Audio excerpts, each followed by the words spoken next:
Okay. Okay, I guess we're started. Harriet, we're really pleased to see you today.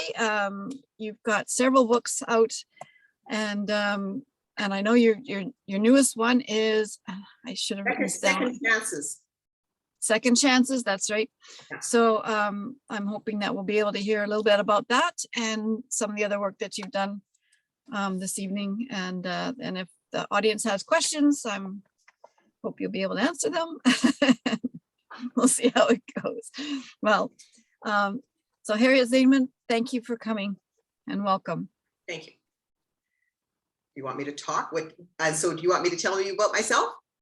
Yes, please. All right. So I was a teacher librarian in the Louis Riel School Division for 25 years. And I always liked to write. I always loved reading, and I've reviewed books. I've reviewed books for CM, Canadian Review of Materials, since 1994. I don't know how, I'm sort of a workhorse reviewer. I was at certain points a workhorse reviewer for them. And it was really a great learning experience. And I've always been an avid reader and a member of a book club. And I then started to do reviews for the Winnipeg Free Press. And I also started to write. I always liked to write things, but I never imagined that I could write, although I had stories in my head. Anyway, so I started to write them down once, and it was in 2000. I wrote newsletters at work, and people liked them. People laugh. I like to write funny things, and people laughed, and they were looking for more. They were always said that they really liked them and all this. So I was a bit encouraged, and I started to write stories down. And it was 2006, I think. So this, travels a long way. In 2006, my husband took a story I had written, and for a birthday present, put it into a book, a picture book. It was a picture book. And my daughter did the illustrations or something like that. Anyway, it was then I realized, oh my goodness, I really need to take some classes. I was a little embarrassed, because that's when you see it in the format that you want it, that it's not written properly. So I did, and I have to thank the Manitoba Writers Guild and Anita Dare for the very good workshops that she conducted, and it just motivated me. And I thought, well, I can do this. And that was 2006. In 2007, I sent in an application to the Banff School. They have those workshops. They had one on children's literature. I was accepted, and Arthur Slade was the workshop leader. And I mean, anybody who knows about him, he's just a fabulous person, and his workshops were terrific, and he is hilarious. He makes it all the more fun. He's such an excellent writer too. So it just encouraged me, and I just kept working at it. I went to a couple other of those workshops away, one at Sage Hill in Saskatchewan, and another at the Highlights retreat in Pennsylvania. And I just kept working at it. And I kept getting I actually got some nice comments from some publishers. I was sending out these picture books, who said, well, this is really good, well written, but we don't want it, and all this. And I entered, here's a funny thing that happened, is I entered the New Brunswick Writers Guild contest for writing for children. And I came third. I'm really pleased. There were 700 entries. Okay, I'm good, I'm happy. So the man, the author who critiqued who did the final judging, he said, well, that dog you've got, the dog learns to read and solves the family's problems. It's just ridiculous and fun. Anyway, he says, that dog is doing a few too many things. Maybe you could tone it down a bit. So I thought, oh, all right, okay. The same day, I got a letter in the mail from an agent that I had pitched it to, and he said, good writing, but I don't want it. He says, but by the way, you could have that dog do a lot more. I love you. So I learned that you have to defend your work, but listen to what people are saying. Take a look and see what they're saying. Anyway, so it worked out quite well. I was actually accepted by some tiny little publisher that that apparently went belly up right after. But I bumped into a student I had from my school, as it now an adult, And I said, oh, what are you doing? She goes, well, I'm an artist. And I remembered that she had been totally engrossed with art as a child. And I was in a K-8 school, but I remember this.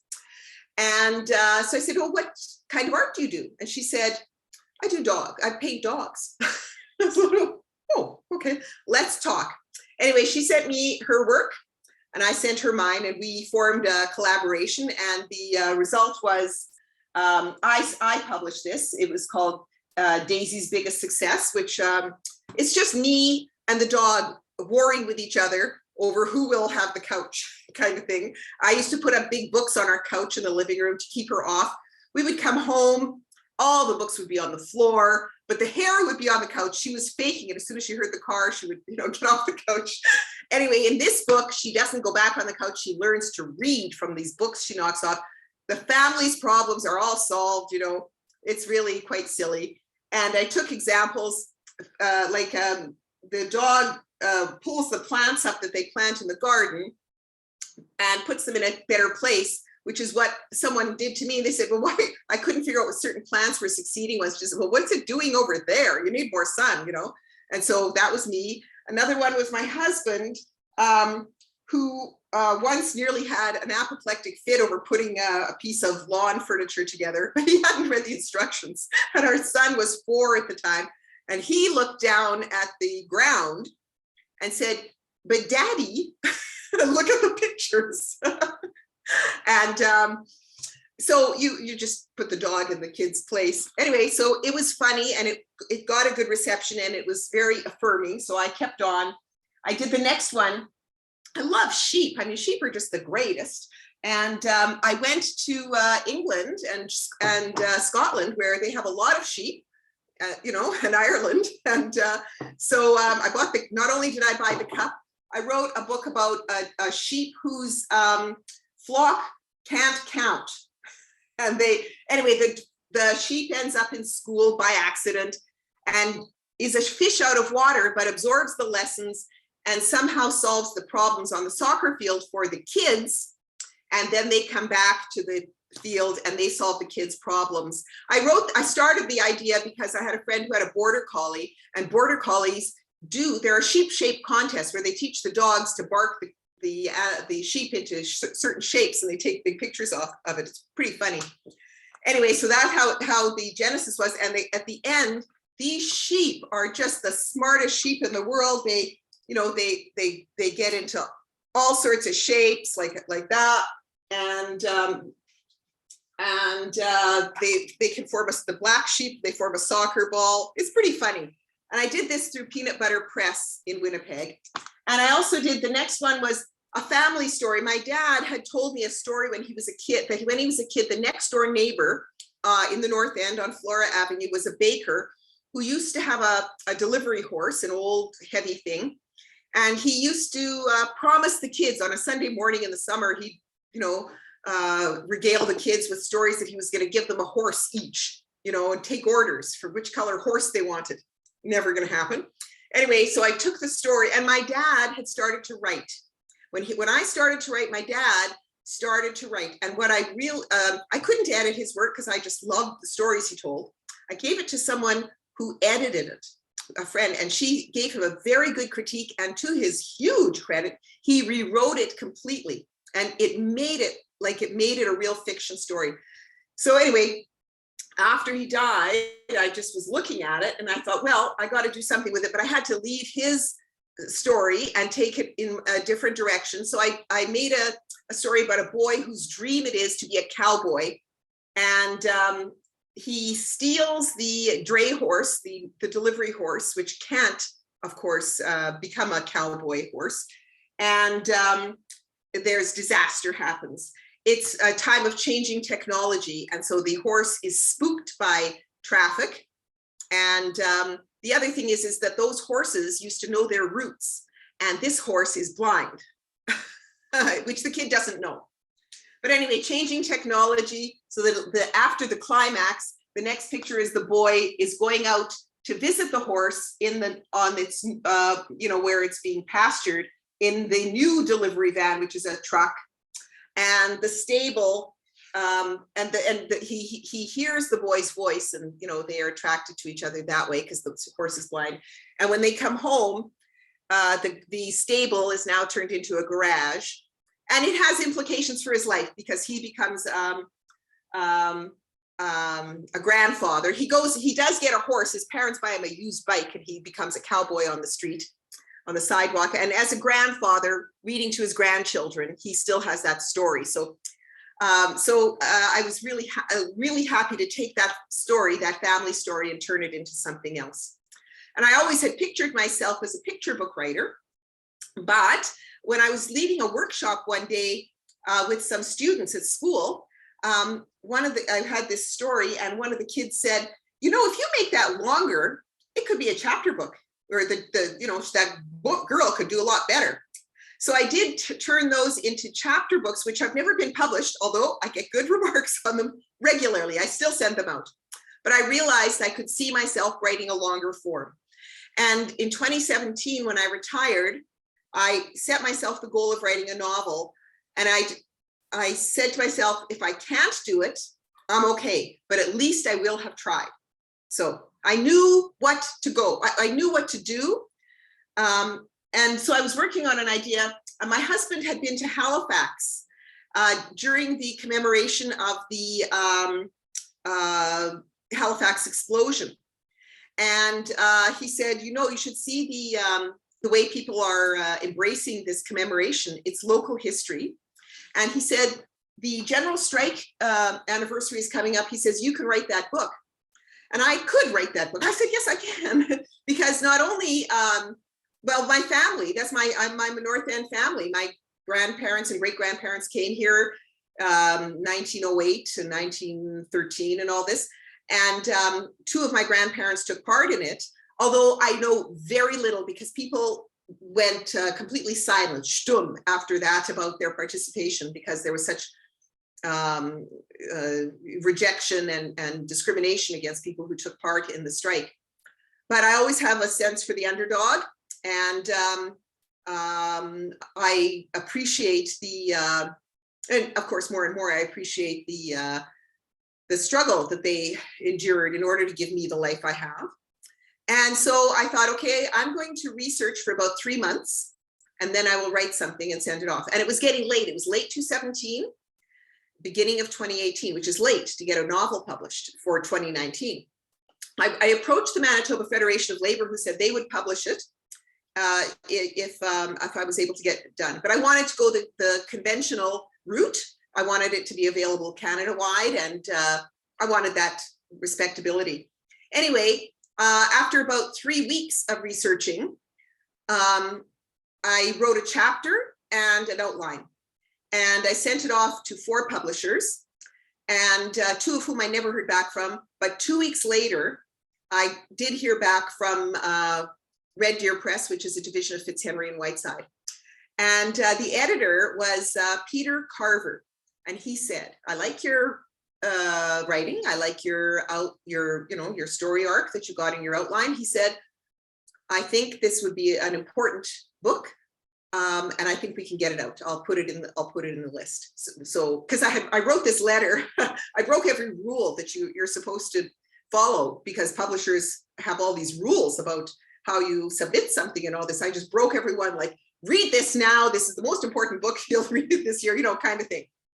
And then he said, at the bottom of his second half of his letter, he said, my grandfather was Ralph Connor. And Ralph Connor, if you don't know, was a very prominent Canadian novelist between 1900 and I think he died in 1937. And he sold internationally. His real name was Charles Gordon. He was a minister at what is now Elam Chapel on Portage Avenue, right across from the CBC. So near kitty corner to the U of W.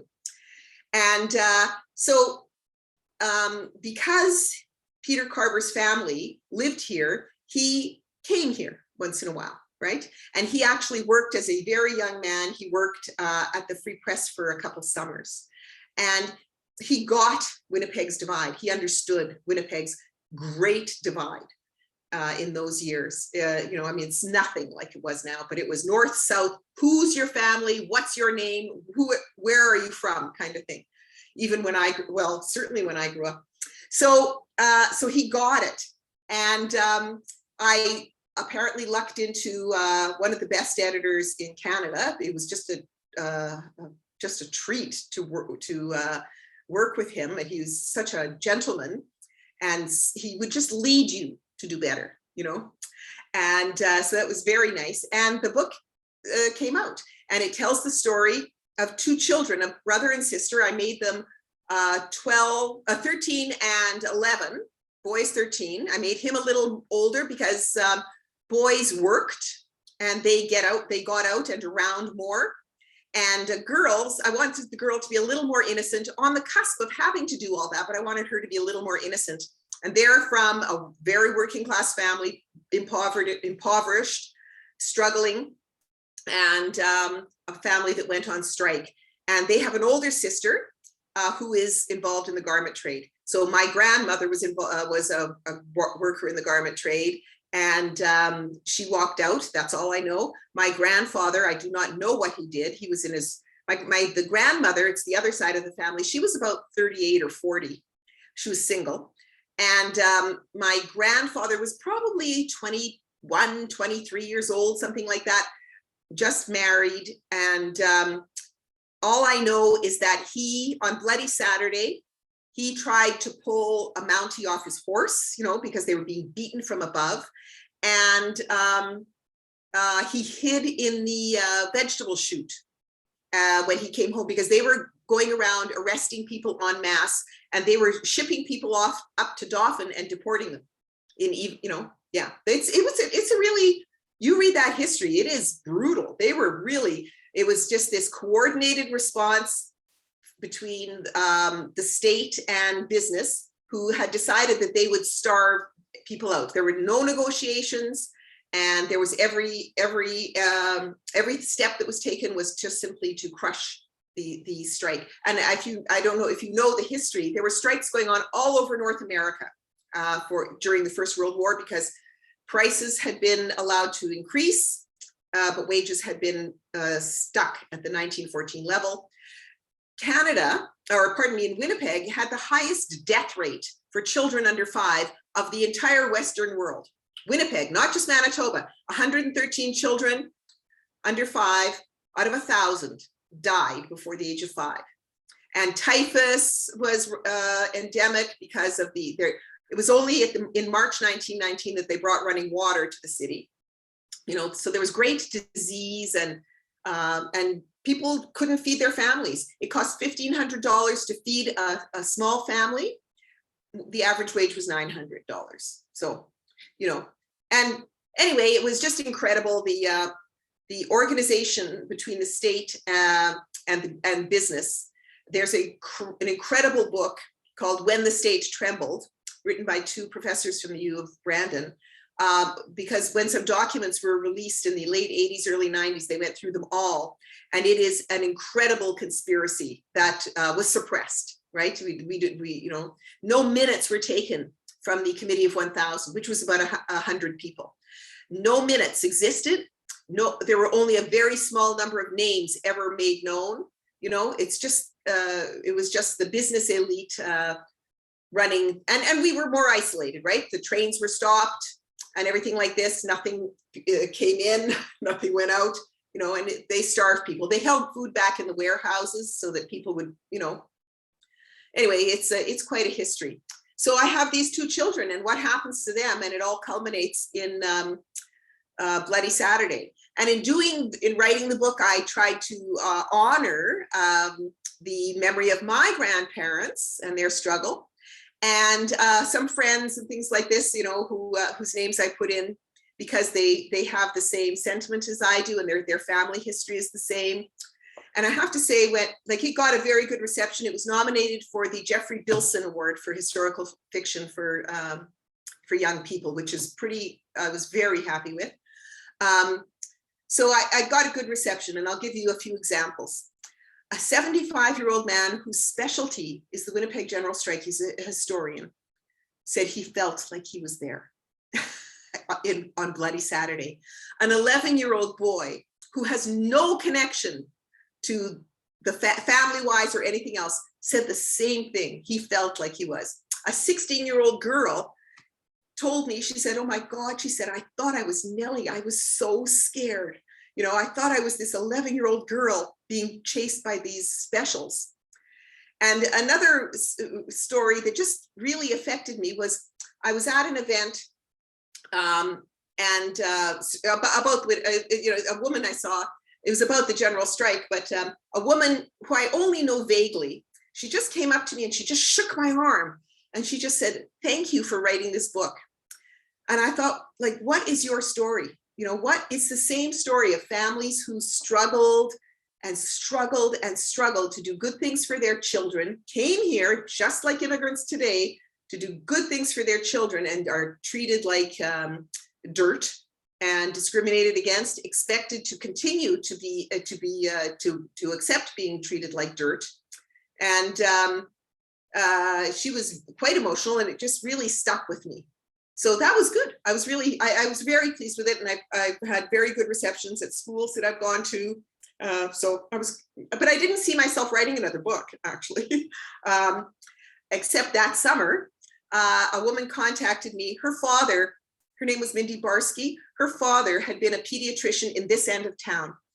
And she said, and because I did employ some family stories, I'll tell you one thing that in the way that I did research was in 1993, using a tape recorder, and then in 2001 using a video recorder, I taped my parents' memories. My parents were both born in 1922 on Flora and Andrews, where this story takes place. And when I did it in 1993, I said, don't tell me about anything. Just tell me, first of all, tell me about school. Tell me about food. Tell me about family. Like I compartmentalized it. I organized it. So I had 5 or 6 hours of tapes to listen to about the color of what a family life was like. And then in 2001, I walked them down Selkirk Avenue from Maine to Andrews, because that actually was the main immigrant area. And Selkirk Avenue even when I was a kid in the 50s and 60s, it was very busy, very busy. And on a Saturday night, apparently it used to be hugely bustling. So I said, just tell me about this, tell me what you want. And they said, well, over here was the blacksmith shop and the troughs for the horses. Over here were all the photography shops. There were 4 photography shops. Over here was this, you know. So I got a lot of color. And when I researched it, I had to check it back 3 years earlier to see if it was the same, which was not easy, but I had a framework, and so that worked really well. And that was that colored this novel. And the home where the kids live is my grandmother's house on Flora and Andrews. It's the creaking floor. It's the same floor. Anyway, that summer, this Mindy Barsky, she said, you used family stories in there. She says, what do you think of me writing about my dad? What was notable about her father, Dr. Percy Barsky, was that he had polio at age 21. And he became a doctor as a result of that experience. He wanted to help people. He had a pretty good limp, and I think one of his arms didn't function properly. And even though it all happened before she was born, polio informed their family life, So we talked about it, and I said, well, that's an extremely good idea, because he died young, in his maybe early 60s, something like that, probably of post-polio syndrome. The bodies were stressed so much. So her children didn't know him. So anyway, we talked about it. And when I came home, like a week or two later, I was standing about 5 feet from here, and I realized, like, whoa, what was it like to be a kid and have polio? And that was the genesis of the idea of second chances. And so I had a hockey star, because you could be a hockey star coming from the north end of Winnipeg in those days. You didn't have hockey schools and things like that. You didn't have to pay hundreds of dollars for, because we had Terry Sawchuk, you had Billy Mosienko, all these hockey stars. So here's an up and coming hockey star. who's felled by polio. So in doing my research, I had no knowledge of this. I understood that there was an anti-vax movement that reared its head. And in learning about this, I further learned about it. There's always been an anti-vax movement. People have actually vaccinated themselves for thousands of years using a little scratch of someone else's smallpox, a mild case, and then you would only get a mild case. But when Edward Jenner crystallized the science, it suddenly blew up into an anti-vax movement. It's against God, it's against Christ, whatever, and all sorts of things. But there was a hysteria spread by this character in the States when they were doing polio trials in 1953. And he caused a huge panic, 53 or 54. He caused a huge panic, caused people to withdraw their children and all sorts of things. And there were very bad consequences about this. The hysteria was spread by Walter Winchell, who was a gossip columnist whose career was fading. So he thought he would pep up his radio broadcast and spread this guy's word. Anyway, about 3 months later, he had to apologize. You could do it in those days. You could squelch misinformation. Not as easy now. But anyway, that was a discovery. So I have the father of this kid refusing to give the younger child. They initially vaccinated children from 5 to 9. That's who got them first, because that's who was getting polio at in greater numbers. Refused to give the younger child a vaccine, and he gets polio. I interviewed someone whose father had refused to let them be vaccinated, and she got polio. And anyway, so I take him to the King George Hospital, which was on Osborne, where Riverview is now. And there I interviewed a doctor who worked there at the King George Hospital. He was an intern at the time, and he got polio as a result of being in contact with infectious kids, right? Who came in. But anyway, I said, who got polio? It's considered, if you read about it, it's considered a middle-class disease because middle-class people wrote about it. The poor people who got it didn't write about it as much. But there's huge numbers of memoirs. You just discover, like, you're blown away by the memoirs. And it turns out those were the middle group, people who were literate, aspiring, or whatever, they wanted to put down their memoirs. So it's quite interesting. Anyway, but I said, like, who got it? Because there are pictures, if you look up, of some Inuit kids sitting on the lawn of the King George, things like this. He said, everyone got it. Anyone got it. It's very, it's a random thing. It's spread by through poor hygiene, essentially. So I put a Métis girl from Roostertown there, because 1955 was the time when they were developers began the agitation to get the land, and with their friends in City Hall started to pressure people to leave that area. And it was through that I really learned, understood finally, obviously it takes a long time, the disenfranchisement of the Métis people in Manitoba and the prairies. I never really got it because they were not part of the white community, the settler community. They were rejected because they were part Indigenous, and people wouldn't rent to them. They wouldn't sell them land. But they also weren't part of the Indigenous community. They didn't belong on reserves. They didn't have that direct, full blood, so they weren't welcome there. And they lived along road allowances in small towns in the country, along the roads, between the road and the field. They lived in these ditch areas. They set up settlements. And in Winnipeg, there was one in the Brooklands area, at least, and then one at Roostertown that was city-owned land. So they started to agitate. They just put their houses there, so they didn't pay rent. Some people paid rent, others because the houses were owned by someone else. And there were a few landowners. But anyway, the city council supported the idea of putting Grant Park Shopping Center and Grant Park High there. And so they started to agitate, and they offered people $75 if they would move right away, $50 if they delayed.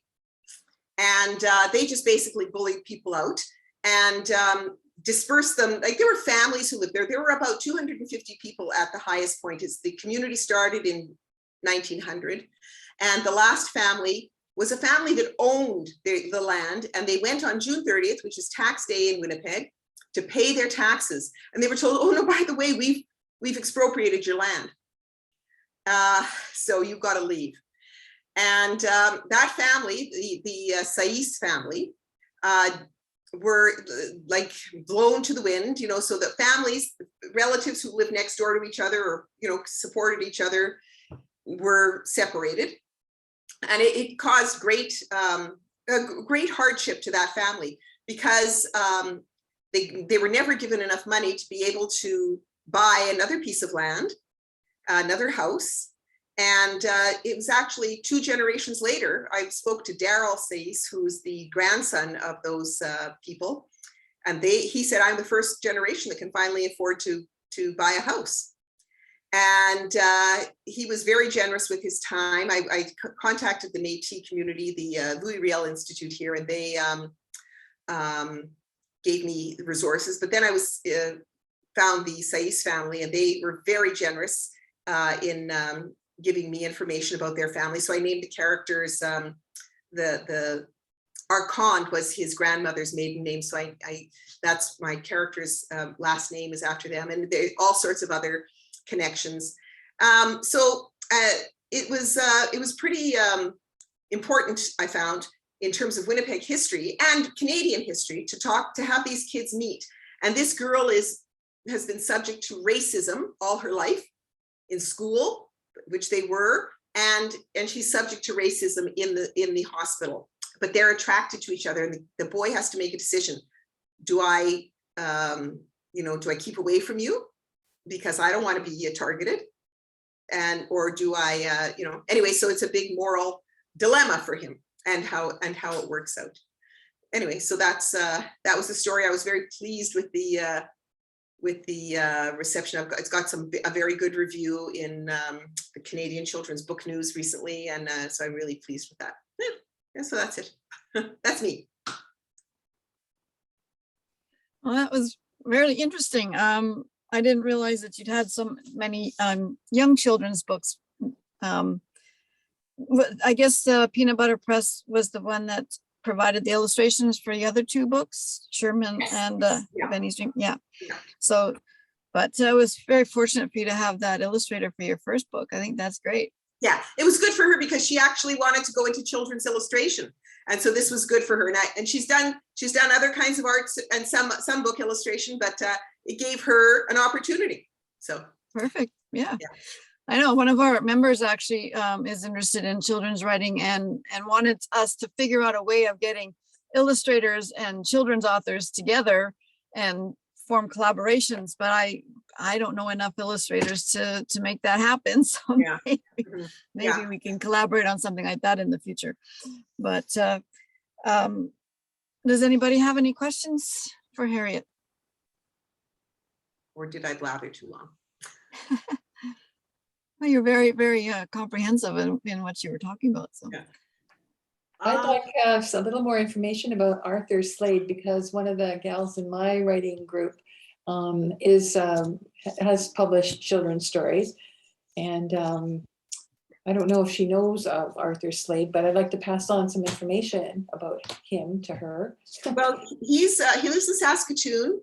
I think he's published 25, maybe 30 novels so far. He's a great fellow, very, very, for a writer, he's very helpful. His workshops, I attended 2 workshops with him, 2-week-long workshops, very helpful, encouraging, really looks at your work and what your goal is for it, talks about it with you very, very well. He's very active and shares his work, shares his learning about how to market digitally, because he's a full-time writer, so you've got to know that digital world, and he does share that online.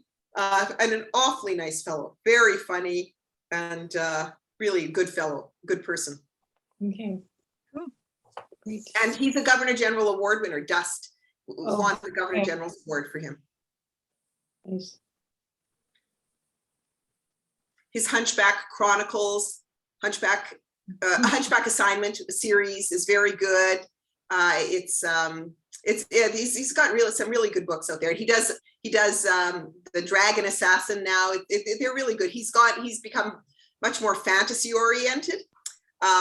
He's got another one. Actually, one of his earlier books is called Megiddo Shadow, and he's really a smart fellow. What he did was his grandfather fought in World War I, but all his grandfather ever said was, "I went to Palestine, but I went to the Holy Land, but I never saw Jesus." That's all his grandfather apparently said. So it must have been a very traumatic experience from the prairies of Saskatchewan all the way there. Anyway, he did the research and used the journals that are published online of Australian soldiers who fought in, all that in that area of the world.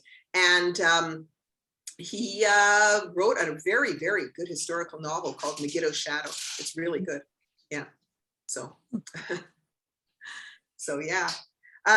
He's a great person. I would highly recommend if you want to get in touch with him. For sure. I didn't mean to take away from what drew my attention to him was also the connections that you have made, like in your researching and the networking, and then pulling in family names into stories and stuff. I've done that too. And yeah, it's just something one of my next projects is I'm going to write down all the family connections in here, because it's just full of it. It's just full of it. This is my house when I grew up till I was 8 years old, and the street is the same. I can see the trees and all this, there's all these things, but you just make them work for the story. Mm-hmm. And, one of my favorite ones is in this. My father told me that he lived on Selkirk Avenue until he was 6. And Selkirk was a busy commercial street. And then when he was 6, they moved 1 block over to Flora Avenue, right? And he said he remembers walking with his mother to their new house, and he was like bowled over by the greenery on Flora Avenue. Like, whoa, trees, whereas Selkirk had none. So I took that, he said it just overwhelmed him.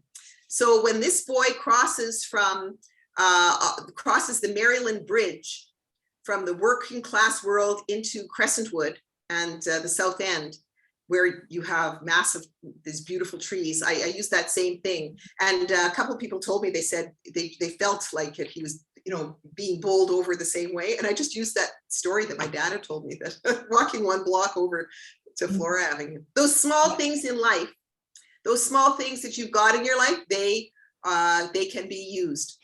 Right. Yeah. You were so lucky to have those memories that on tape. I wish, I'd been able to talk to my grandparents about the life that they led, but never got the chance to. Yeah. So you're very lucky. Yeah, this was my parents, and I'm just lucky. Well, one is they grew up on Selkirk Avenue in the 20s and 30s, which was a hugely important time in the city's development. Aside from the immigrant area, there was the Depression and all this, and how the effects on people. And my parents told stories. So one thing we did in our family, and was that we read the newspaper after supper. My mother took one section, my father took another, and they would read, and then sometimes somebody would read something small or something or whatever, and then maybe some story would come out of that. Anyway, they were just basically talking to each other. And when I was 6, I decided I had to learn to be an adult, and I had to practice, and I would read the newspaper. So I picked up the comics, Marmaduke, Dick Tracy, and Mary Worth. Those were my comics. Okay. And when I was 7, I said, I got to move up. I got to move on. So I started to read those little tidbit pieces they used to use as fillers. And because I was scared of the news, of course. And then when I was 8, I went to slightly bigger things, and Dear Anne, Anyways, so I would read the newspaper too. And, but anyway, in that milieu, I picked up stories. And when I was in 1993, I thought, I am never going to remember all these stories, because all those people had died. There was my parents had very large families, but they had all died. And I thought, how am I going to remember these? So I sat them down because they would just get, just mixed up in your mind, who did what and who these people were. So I got them to give me a family tree, which was very, very important to me. And then also to tell these stories. And I am so glad I have them because I never thought I would have grandchildren, but I do. So they have the stories. So one of these projects I'm going to do is to write down the what each of these little tidbits or stories or people honors, Yeah. That's Beautiful. great. Yeah. Mm. So, yeah. Any other comments or questions for Harriet? Well, Harriet, I just want to say it was really, I mean, I think not me, but some people would find such information and stories a little on the dry side, right? And I was fascinated. I just think I can understand why people just loved it, because even you just describing it for 5 minutes, I'm where do I get the book? Yeah. Well, you've got to put yourself there. Like I put myself there. I have to say, writing City on Strike, writing the Bloody Saturday scene was really emotional. I'm in my back bedroom here writing this, but people actually experienced being beaten and, Yes. it really, and I found it very hard, but I think that that scene succeeded is because I put myself there in the characters' positions at the time. And the same with this, in City Second Chances, there's a big argument between the son and the dad, the Oh, kid and the yeah. dad.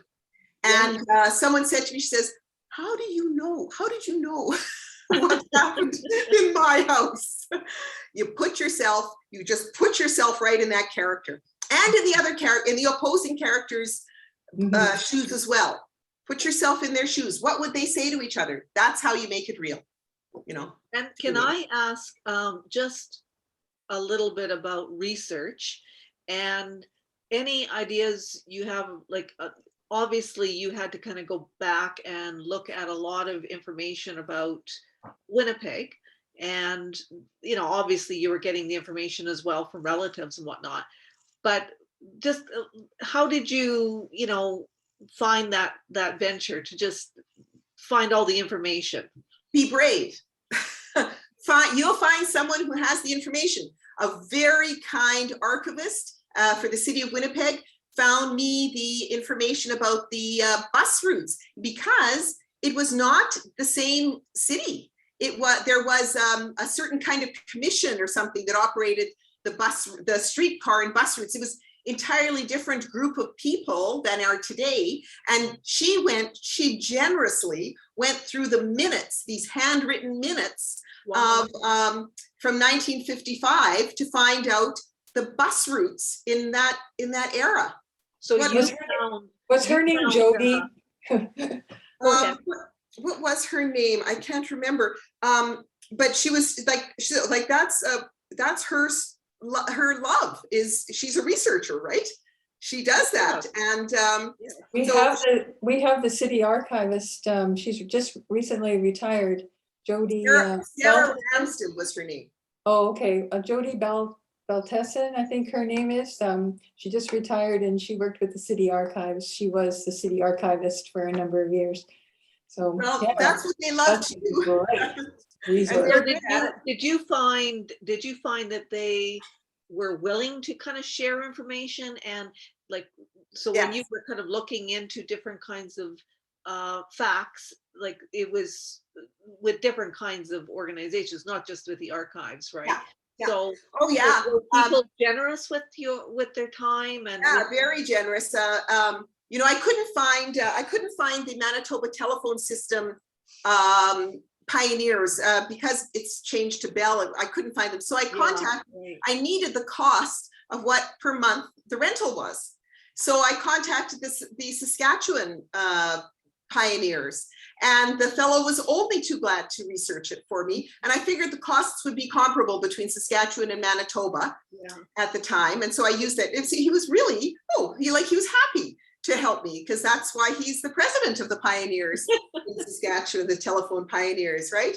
No, Yeah. people were very generous with the time, and you just never realize how many resources there are. Like I went, you use the newspapers. I used Henderson Directory, things like that. The phone number here is my phone number from 1955 because I found it that's when we got a phone, and that's where my phone number in there. I looked it up, and assorted other things. And the library staff and people in various different organizations are only too happy to help. And the people, I'm remiss in not saying this, the people who had polio who agreed to be interviewed were very generous with their time, really generous. It was so nice. How did you find them?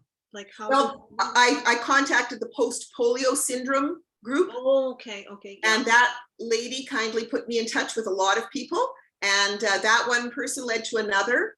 That's how you keep searching. And there I was looking for people about iron lungs, and I learned that there were still people in iron lungs, but a lot of the information was a few years old. So some of those people had died. And then, so I saw one person, I thought, well, maybe, I'll try getting in touch with that person. So I looked up the reporter who wrote the article, and he said, well, I can't find, I think he's moved or something like this. And about 2 weeks later, he says, oh, I found him for you.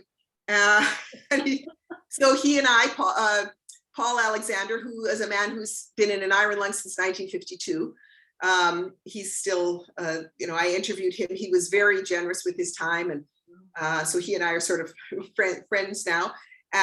He looked over the book, and he actually said to me, he says, how did you know how I felt the day I got sick? The first chapter is a boy, like in the shock of being in this iron lung. He says, how did you know how I felt the day I got sick? So there you go. Oh. Mm-hmm. You're lucky. Yeah, people are very supportive. People were very encouraging. And so I appreciate so I use their names in the book. I can't tell you how it's very humbling that they share their stories. These are very difficult stories. Yeah. So when you wrote the book, how long did you do the research before you started writing? I researched for this book for 3 or 4 months. 3 months. And then I started writing, and I wrote those same 4 chapters over and over and over. And I was researching all over it. And then finally I said, like, get on with it and just get this kid, get this kid moving. And so finally, after 6 more weeks of rewriting and rewriting, a first draft was done. And I did this before the pandemic. It was just coincidental. I sent it off in the first week when they were talking about the idea of lockdowns. Like, it just didn't make any sense. So we're like, what kind of thing? I sent it off to Red Deer Press. I said, hello, Peter. I again broke the rules. And I said, I've got this idea. And he immediately liked it. He says, well, this strange thing is happening, right? So maybe it'll be a good one. Okay. And then the world fell apart for publishing. The publishing industry fell apart. Schools were not buying books, and school staff, library staff were being redeployed. So for the next year, it was pretty difficult for publishers. They were hanging on by the skin of their teeth. So the book did not come out that fall as he had hoped. It came out a year later in November of 2021, but still came out, and I can't tell you how much I appreciate it. And now he's retired. Peter Carver retired, and I'm so lucky to have had him as an editor. The nature of the book is so timely. Around, I mean, you said that you wrote it before, but yeah, I was thinking as I was reading a bit about the biop of it, that you must have been thinking about the pandemic when you wrote the book, but you weren't. And so it's just amazing. I have to say that I wasn't, and but the anti-vax movement has always troubled me. Like, how is it that like vaccines have been have maybe the greatest lifesaver in the history of science, in the history of medicine. And how is it that just because you don't believe it, that that makes it so? And all the other nonsense things. And, you know, not only is it nonsense things, but people are using it to make profits, you know, whether they're lectures, they're phony cures, like it's just criminal. And especially this fellow who with his autism nonsense that measles vaccines cause nonsense. Like this is just unconscionable. And he's caused the death of children. Before, I think it's 2015 or something, when the anti-vax movement seemed to ramp up after that, but there was like a minuscule number of deaths from children from measles in the world. But then there were, between 2015 and 2018, something like this, there were 250,000 deaths of children under 5, because and located in certain countries where the anti-vax movement was busy. And that is just criminal. Yeah. And, you know, I'm just, it's just ridiculous, horrible. And so that's always bothered me. And one story I told at the launch was that I was, you know, 1993 or something, I'm walking with a little 6-year-old at recess, and he gave a cough that I have never heard before. It was such a cough, such a vibrating cough. And I said, like, what's wrong with you? And he says, well, I'm better. I said, well, what do you mean you're better? Well, he had whooping cough because his parents didn't vaccinate him. That child will have damaged lungs all his life, as well as other complications that that whooping cough can cause because his parents knew better. And that, like, to listen to that was just like shocking. Yeah, irresponsible. You know. So anyway, so that always bothered me. So the more research I did, you know, the woman who told me that her father refused because he was sure he knew someone who had a vaccine who got sick. He was sure, he thought, you know, whatever. He said, well, he was awfully nice to me when I came home from the hospital. I'm sure he was. I'm sure he was. You know, so yeah. So so things like that troubled me. And then the more I learned about Roostertown, you know, you know, I mean, then it's very current, you know, what people are going through today.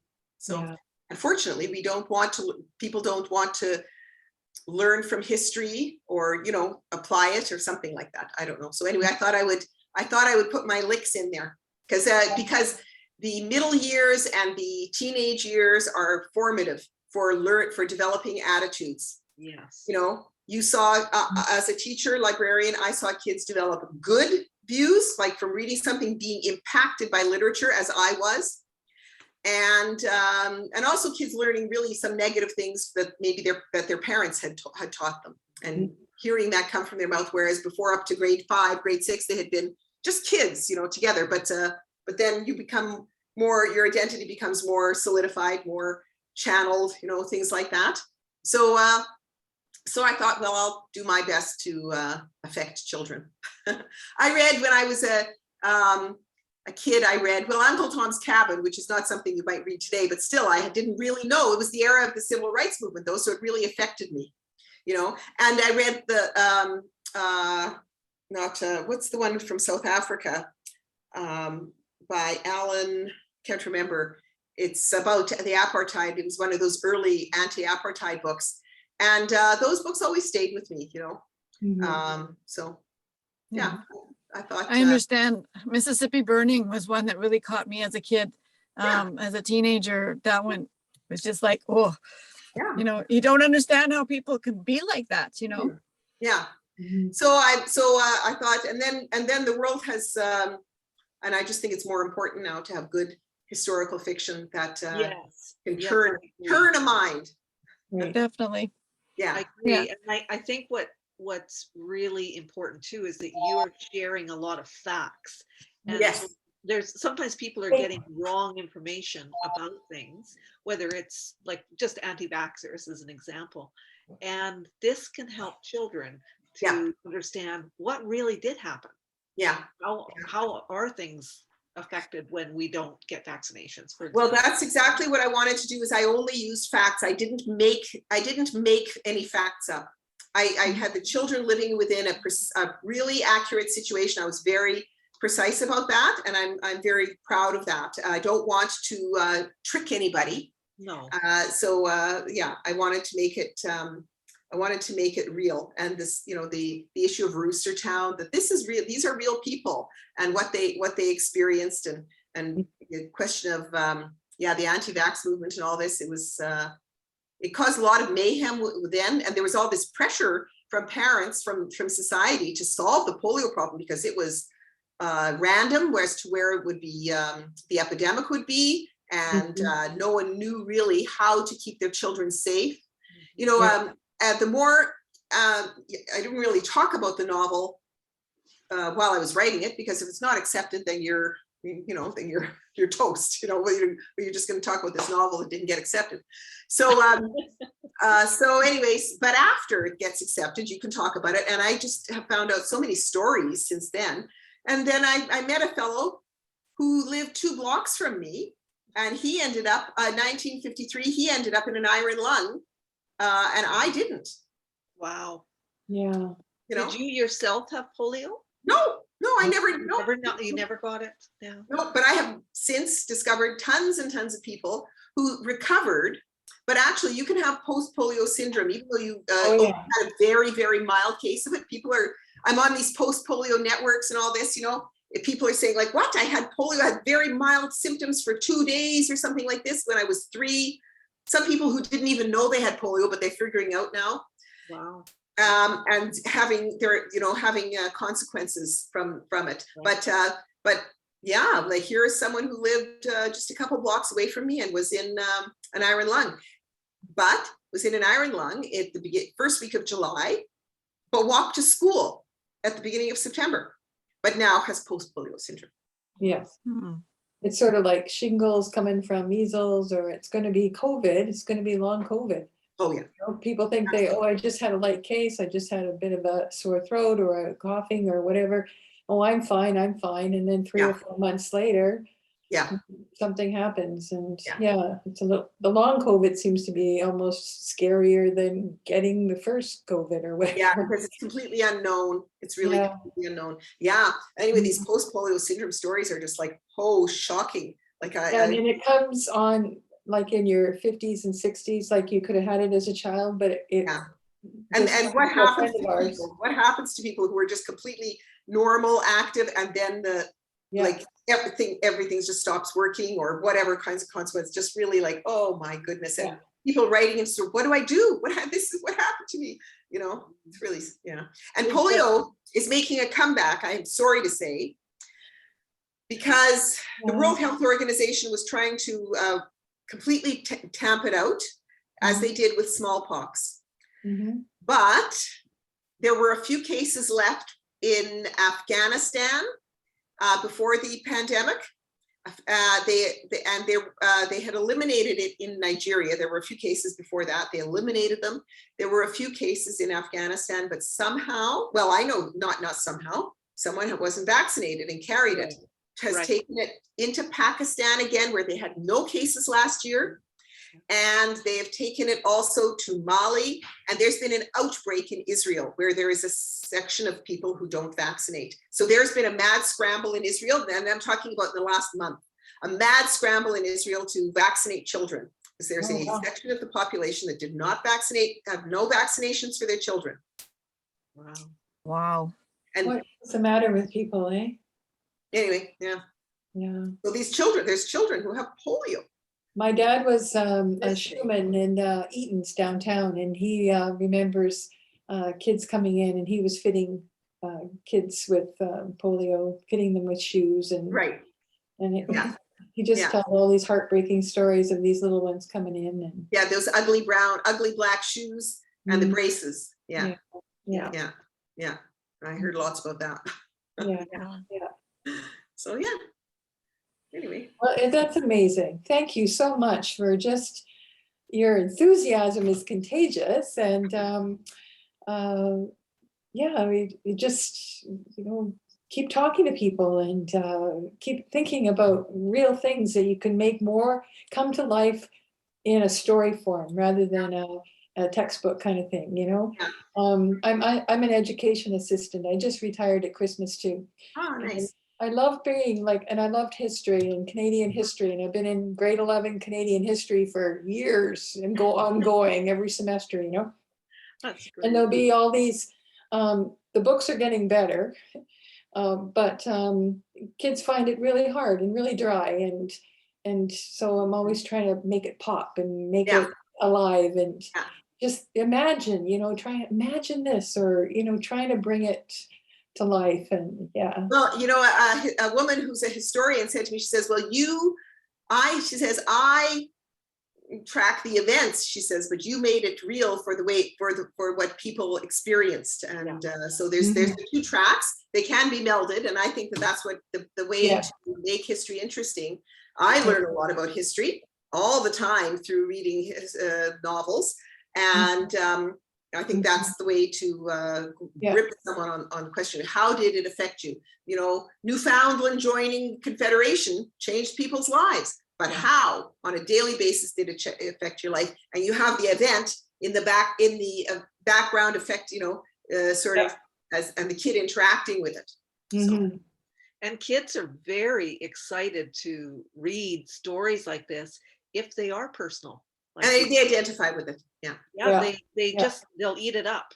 Yeah. Sure they will. Yeah. So, yeah. Nice job. Like really Yeah. wonderful. Thank you. Thank you so much for taking the time to do that tonight. That was great. Oh, you know, this is fun, and it's nice to meet you and meet yes. you in person soon. Yeah, sometime. Yep. We really appreciate your time. Yeah, I learned a lot. Like, I didn't even know about Roostertown until just recently, and I lived in River Heights. I grew up in River Heights and went to Grand Park High School. And I'm thinking, oh my God, that's where my parents, my grandfather, my great grandfather actually had property he owned a boarding house on Albert Street and Arthur Street, all downtown. And then he bought a house on Montrose Street. And that's where my grandfather grew up. And then my dad grew up, and he bought a place on Centennial Street, which was, you know, like the farthest reaches from, you know, like the last little bit from River Heights. But, you know, that's where I grew up. And so it's interesting to hear about the history of my own neighborhood, you know, and what it was like back then. So I appreciate that. And the general strike too reminds me, because my great grandfather had given his father a subscription to the Free Press. And I found letters when my grandfather died of the letters that my great-great-grandfather sent his son here in Winnipeg about, like, comments about the Free Press and the general strike. So I want to do the history of all of that, and I go through all those letters and talk about that too. So like, that's why I was saying it was great to hear that you had those stories from your parents. And I wish I'd had similar stories growing up too, to help me with my memories. Well, if you have any more from any interesting things from there to share, I'd love to hear. Sure, be happy to. Okay. Right. Well, I guess we should let everybody go. It's after 8, but I appreciate it. And thank you very much, Harriet. Okay. It was wonderful listening. Thanks for having me. Susan. Thank you, Susan. Yeah, and thank you too, Susan. Thanks. And good to see you. Welcome. Okay, good night, everybody. Good night, everybody. Bye.